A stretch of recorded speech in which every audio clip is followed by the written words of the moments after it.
মাননীয় প্রধানমন্ত্রী, আপনার কন্যা সন্তান জাইমা রহমানের মতো আমরাও আপনার সন্তানের মতো। জাইমা রহমান যদি আপনার কাছে কোনো আবদার করতো, আপনি কি সেটি ফেলতে পারতেন? তাহলে আপনি আমাদের এই আবদার কিভাবে ফেলে দিবেন? আমাদের আবদার কি আপনি পূরণ করবেন না? আসসালামু আলাইকুম, আমার নাম মেহেরুন সুলতানা। আমি চাঁদপুর সরকারি কলেজের অনার্স প্রথম বর্ষের শিক্ষার্থী। মাননীয় প্রধানমন্ত্রী, আপনি চাঁদপুরে আসে আমরা অত্যন্ত আনন্দিত এবং গর্বিত। ইলিশের বাড়ি চাঁদপুরে আপনাকে স্বাগতম।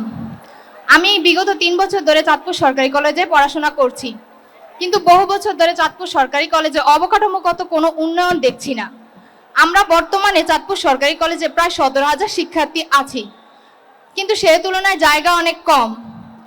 আমাদের কলেজের পাশে কলেজের মালিকানাধীন একটি ভূমি রয়েছে, যেটি ব্যবহার করে আরেকটি ক্যাম্পাস করলে আমরা চাঁদপুর জেলার মানুষ এবং চাঁদপুর শহরের শিক্ষার্থীরা খুবই উপকৃত হব।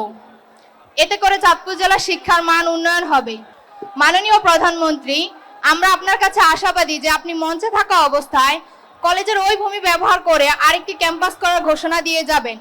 এটি করলে আমরা আপনার কাছে চিরকৃতজ্ঞ থাকব।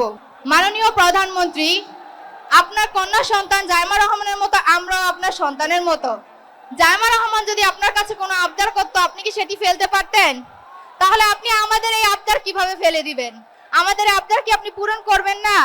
মেহেরুন সুলতানা ওর কলেজের ব্যাপারে একটি কথা বলেছে। ও আমাকে বলেছে আমার সন্তানের মতো নয়, এবং আমার সন্তান যদি কোনো আবদার করতো আমি রাখতাম কিনা। আমার সন্তান যদি কোনো আবদার করতো, সেটার যদি বাস্তবতা থাকতো বা বাস্তবতা থাকে, অবশ্যই আমি সেটা রাখবো। ও যেই আবদারটা করেছে, আমাদের শিক্ষামন্ত্রী মিলন, উনি এই চাঁদপুরেরই সন্তান, ওনাকে আমি এখনই নির্দেশনা দিব এটার বিষয়টার কি সম্ভাব্যতা আছে সবকিছু বিবেচনা করে। হ্যাঁ, কি ঠিক আছে, শুনেছেন? শুনেন নাই? আচ্ছা ঠিক আছে, তুমি তোমার কলেজের পক্ষ থেকে একটা দরখাস্ত দাও আমার কাছে। ওখানে যাও, গিয়ে প্রিন্সিপাল স্যারের সাথে কথা বলে একটা দরখাস্ত দাও, তারপর আমি দেখছি। সরকারের থেকে কিছু আইন কানুন আছে, কাজেই আমরা চেষ্টা করব সম্ভাব্যতা যাচাই করে বাস্তবায়ন করতে। ঠিক আছে?